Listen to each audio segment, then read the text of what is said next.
लगता नहीं दिल कहीं बिन आपके जिए तो जिए कैसे बिन आपके। চিঠি আর আসবে না, সেই বিখ্যাত গানটা শুনেছেন, মনে আছে সবার? চিঠি আই হে, বাড়ি দিন ওকে বাদ। হ্যাঁ, আমি পঙ্কজ উদাসের কথা বলছি, যিনি গতকাল 27শে ফেব্রুয়ারি 2024 মারা গেলেন। বয়স হয়েছিল তার 72 বছর। সত্যি legendary person. Basically classical music বলতে যেটা বোঝায় গজল, এই ধরনের গান মূলত জগজিৎ সিং বা পঙ্কজ উদাস এরাই গেয়ে এসছেন।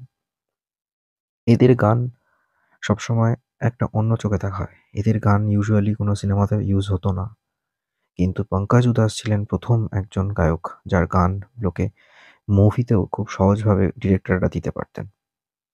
লতা মঙ্গেশকরের সাথে প্রথম ব্রেকআপ দিয়েছিলেন, তারপর আরো অনেক মুভি করেছেন।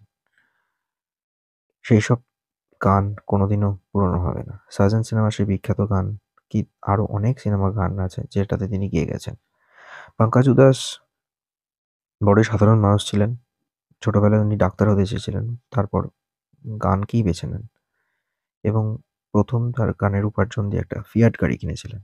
পঙ্কজ উদাস সেই ধরনের একজন মানুষ, যে পঙ্কজ উদাস গান শোনার জন্য আপামর জনতা ওয়েট করে থাকতো। প্রচুর লাইভ কনসার্ট করেছেন। 2012 সালে ওনার লাস্ট অ্যালবাম বেরিয়েছিল। তাই তার চলে যাওয়াটা সত্যি বড় মাপের একটা নক্ষত্র পতন। তার গান লোকে সারা জীবন মনে রাখবে, পঙ্কজ উদাস সবার মনে থাকবে এবং তিনি সবার মনে জায়গা করে নেবেন। দীর্ঘ রোগভোগের পর প্রয়াত গজল শিল্পী পঙ্কজ উধাস। মৃত্যুকালে তার বয়স হয়েছিল 72। শিল্পীর মৃত্যুর কথা জানানো হয়েছে তার পরিবারের তরফ থেকে। 1951 সালের 17 মে গুজরাতের জেটপুরে জন্ম হয়েছিল তার। রাজকোটে সঙ্গীত নাট্য একাডেমির ছাত্র ছিলেন পঙ্কজ উধাস। ছাত্রাবস্থা থেকেই গজলের প্রতি তার আকর্ষণ ছিল। সেখানেও তিনি 1980 সালে প্রকাশিত হয় তার প্রথম গজল অ্যালবাম আইট। আর এরপর তাকে আর পেছনে ফিরে তাকাতে হয়নি। বলিউডি ছবিতেও প্লেব্যাক গায়ক হিসেবে যথেষ্ট সুনাম অর্জন করেন তিনি। ঠিক যেভাবে তার গান সবাই মনে রেখেছে, 50 বছর পরও তার গান বাজবে। গজলের সঙ্গে হিন্দি ছবিকে অনায়াস স্বচ্ছন্দে মিলিয়ে দিতে পেরেছিলেন গজলকে সাধারণ মানুষের ঠোঁটে স্থায়ী আসন দিতে।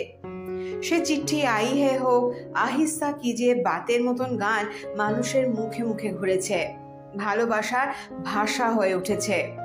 ঠোঁটের কোণে মৃদু হাসি আর হারমোনিয়ামে একের পর এক সুর তোলা। গজলের পাশাপাশি একাধিক হিন্দি ছবির সুপারহিট গানের কণ্ঠ ছিলেন পঙ্কজ। 1990 সালে সুর সম্রাজ্ঞী লতা মঙ্গেশকরের সঙ্গে জুটি বেঁধে ঘায়েল ছবির গান মাহিয়ে তেরি কসম গেয়েছিলেন পঙ্কজ উধাস। পঙ্কজ উদাসের প্রয়াণে ভারতীয় সঙ্গীতের দুনিয়া থেকে খসে পড়ল এক উজ্জ্বল নক্ষত্র। তার অভাব কোনোদিনই পূরণ হবে না। বিদায় পঙ্কজ উদাস। আজ আপনার শ্রোতারা ভীষণই উদাস হয়ে পড়লেন। পঙ্কজ উদাসকে নিয়ে যত বলা যায় ততই কম। উনি প্রচুর গায়ন গেয়েছেন, লাইভ কনসার্ট করেছেন এবং ওনার মধ্যে কোনো সেই রকম যে তারকাসুলভ আচরণ ছিল না, বড়ই সাধারণ মাটির মানুষ ছিলেন। সবার সাথে খুব সহজে মিশে যেতেন। রাশিদ খান পর্যন্ত বলেছেন যে হ্যাঁ, উনি সত্যি খুব ভালো মানুষ ছিলেন। এরকম বহু মানুষ রয়েছেন যারা ক্লাসিক্যাল মিউজিকের সাথে যুক্ত, তারা পঙ্কজ উদাসকে খুব সামনে থেকে দেখেছেন। অনেক মিউজিক ডিরেক্টরের সাথে কাজ করেছেন উনি।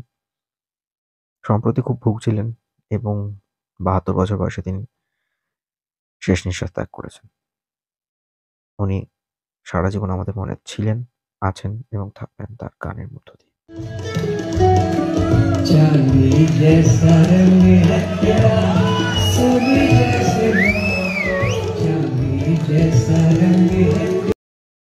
আজকের ভিডিওটা কেমন লাগলো অবশ্যই জানাবেন।